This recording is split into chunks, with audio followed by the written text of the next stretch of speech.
Yon! What's up guys?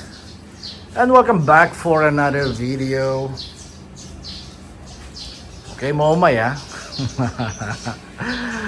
Actually sir, napakarami na nating hindi pa na-edit eh. Ang dami nating backlog sa mga content at video natin na hindi pa natin na ipopost sa ating mga social media platform. Facebook tsaka sa YouTube. Okay, so konting tiis lang dun sa mga nag-aabang ng mga clip na ginawa natin previously.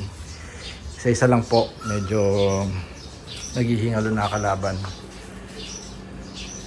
Yun. So pe-present tayo ngayon, sir. Ito ay cash out nga pala kay Sir Anthony. Cash out Big word. Cash out kay Sir Anthony ng Iloilo, sir. Ito, pinaprepare natin yung version 1 TRD bumper mo for your Fortuner. I don't know, 2018 yata o 2017 yung Fortuner ni sir. So, pinaprepare lang natin. Then, kaya, syempre, bago pick upin mamaya ito ng EP Cargo, kailangan ma-video muna natin. Okay. But aside from that, hindi lang version 1 ipipresent natin. Kung mapapansin mo, niready na natin yung dumating lang din, mainit-init pa, na VR set.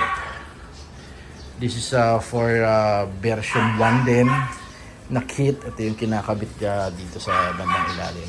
Mamaya papakita ko sa inyo yung try natin ikutan yung unit naman natin, yung personal na Fortuner na 2018 na ginagamit ko.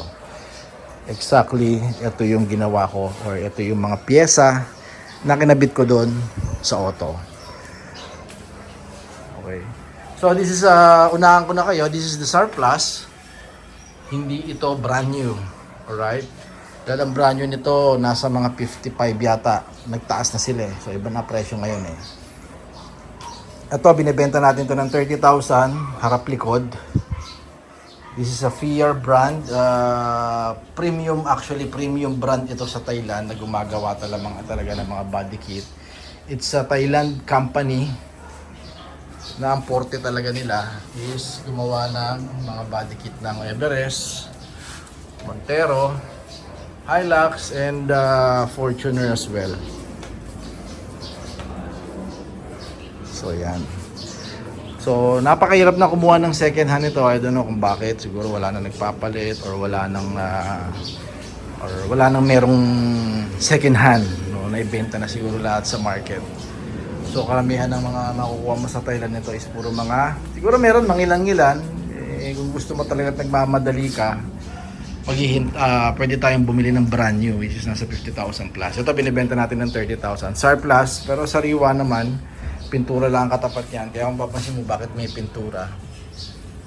Ang TRD, konting trivia lang. Ang TRD Thailand kasi sir is it's a top of the line na model.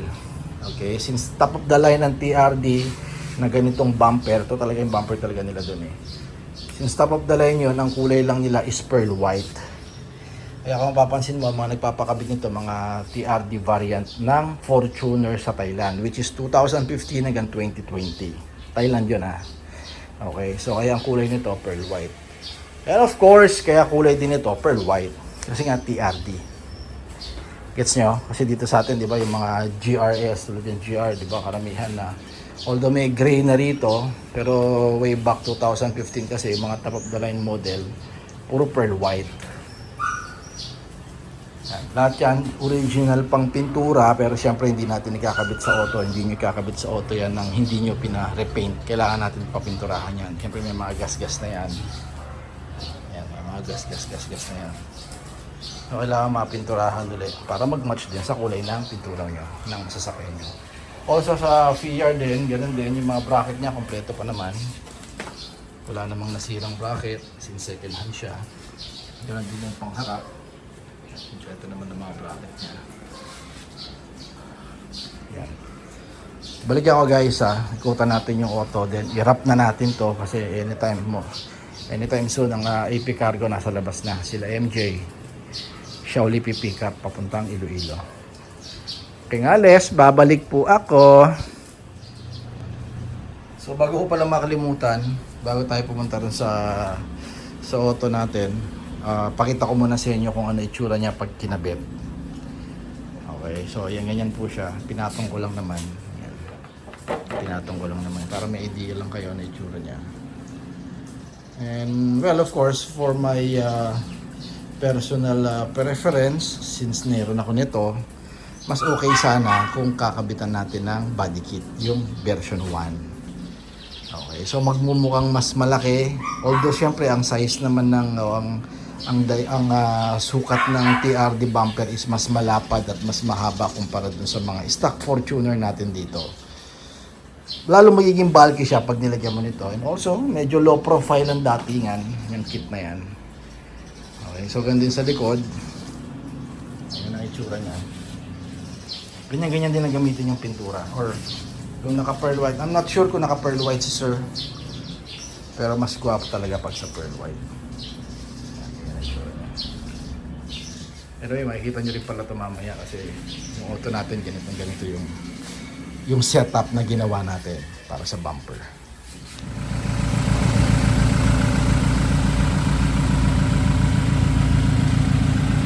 So 2018 V-variant yan sa atin, ha. 4x2, okay. Ang makina natin is 2GD VNT Turbo, syempre. So review tayo ng konti, lalo natin sa mga bago lang na nag-subscribe at follower ng ating channel sa mga social media o sa social media platform natin. Ang TRD Thailand lumabas o nirelease sa kanila ang Fortuner, even the Hilux o yung tinatawag nila na Revo way back 2015. Okay, na-introduce siya doon, lumabas at tumakbo sa market, nabenta sa market ng Thailand hanggang 2020. After 2020, natapos ang kontrata ni TRD sa Toyota, which is sa Southeast Asia. Kaya lumabas ng 2021 naman si Gazoo Racing or yung GR Sports. Ayan. So ngayon, syempre, since ang TRD o Toyota Racing Development is isa sa mga iconic na design ng or ng performance actually sa pagdating sa makina ng Toyota, so ang sarap kolektahin yung mga produkto o yung mga model, design na gawa ni TRD, okay, which is katulad ng ginawa natin dito sa auto natin. Alright, so ito yung auto natin, pakita lang natin, konting walk around tayo.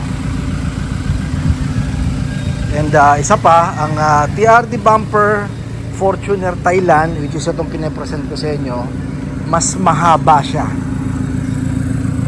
So, siguro an inch mas mahaba siya kumpara doon sa mga stock na Fortuner bumper natin, mas maiksi. Kaya nga katulad ng mga sinabi ko dati, yung mga rear step seal na nilalagay nyo rito sa mga stock Fortuner nyo, hindi nyo na pwedeng ilipat dito dahil bitin na siya, dahil mas mahaba ito. Mas mahaba na ang TRD bumper, mas malapad pa. So napakasarap niyang iporma, lalo na pagka ilo-lowered mo. Oh, sorry guys, pero medyo old school tayo eh. Nilowered natin yung ating unit kahit SU. Okay, so ito na yung ito na yung auto natin. Then ito yung sinasabi ko sa inyo na VR. So imagine niyo na lang kung ano yung itsura niya. Try natin humanap ng mga picture kung ano yung itsura pag walang VR. Para sa akin, for me lang naman, parang bitin pag walang VR. So balik tayo dito sa produkto ni Sir na isi-ship natin sa Iloilo kay Sir Anthony. Cash out again. Yan, ito na yon. So in-offer din natin kay Sir Anthony yung fog light cover, since alam ko V-variant yung kanya eh. Ganito na ang itsura nung LED niya, or ganito na itsura nung fog light niya, medyo singkit na. Kaya ang kinabit natin dito is yung singkit na din na fog lamp cover, which is ganito. Pinturado lang yung sa atin kaya black eh. Yan. Ito yan. For this, since 40,000 to, ang kasama ng 40,000 yung mga maliliit na item na yan, then bumper, harap, likod, plus ito kasama ng 40,000. Ngayon kung gusto mo mag-upgrade at hindi pa singkit o hindi pa LED na original na mga pang V variant, yung fog light cover o yung fog light mismo, kung hindi pa singkit, meron tayong available ng singkit. 8,000 naman yan pares. Then kung gusto mo mag-upgrade naman dito, additional na 7,000 naman pares. Optional lang naman. Ito yung itsura niya, oh. Pagkakaiba niya. Diba? Mas modelo to. Ito medyo old school. Lumabas kasi itong bilog 2015 hanggang 2017. Then nag-upgrade si Toyota Fortuner noong 2008 hanggang 2020. Naging ganito na. O naging singkit na. Hanggang sa mawala na siya sa market. O hanggang nag-stop production na siya. Yan, ito yung itsura niya. Diba? Mas okay kung yung singkit na ang gagamitin. Yeah. So hintay lang tayo sa AP Cargo. Anytime soon narating na yun. MJ, nasaan ka na MJ?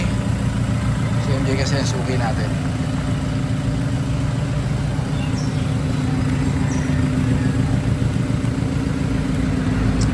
So 2016 hanggang 2020 na Fortuner, G or V man yan or Matic manual man yan, pwede natin ilagay ito. So far nakita nyo naman kanina, meron tayong mga 10 pang 5 set na stock nito. Available pa naman.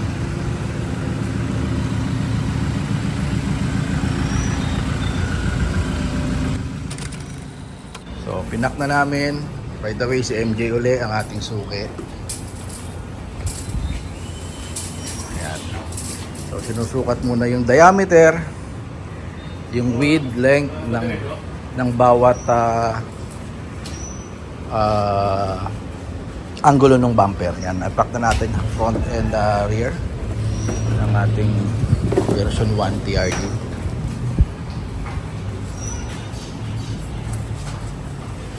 AP Cargo in the house.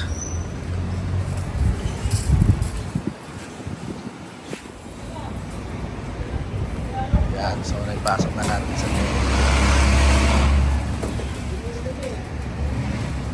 So thank you kay MJ ating suki from AP Cargo. So dadalhin to sa Iloilo.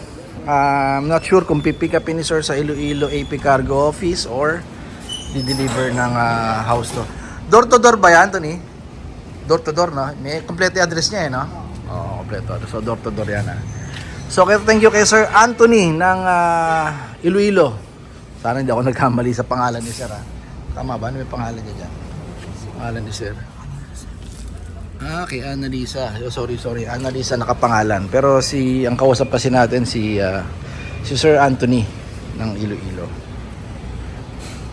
So guys, ang package nito is 40 sa version 1. Okay? So wala tayong upgrade na ginawa dun sa order ni sir. So version 1 lang 'yan. Alright? So follow us guys sa ating social media account. Unahin na natin siyempre Facebook page, TRD Parts, and YouTube channel natin. Huwag kalilimutan na please hit the notification bell and thumbs up sir, and share kung kaya natin i-share. Thank you. Unahin ko na kayo. Medyo marami-rami na rin nating follower, lalo na sa Facebook. Nasa 36,000 na yata tayo, 37,000. Tayo masyado kasi nakakasilip. So meron din tayong Viber tsaka sa WhatsApp. Yan, 0917-888-1133. Alright, sobrang inat Ingat kayong lahat. Once again, this is Mike TRD. Don't settle for anything else, and always Toyota is the best. Keep safe everyone. Bye bye.